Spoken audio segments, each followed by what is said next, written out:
Hi, in this video, I will show you how to lock your Apple Cash card on iPhone.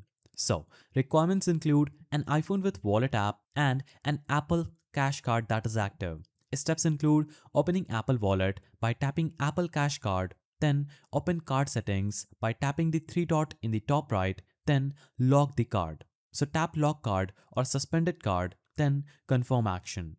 Your Apple Cash card is now locked. What happens after it locks? Payments will be blocked, transfers will be stopped, and card cannot be used online or in a store. To unlock again, simply navigate to Wallet, choose Apple Cash, click three dots, then click Unlock Card. If you don't see lock option, update your iOS and make sure Apple Cash is active.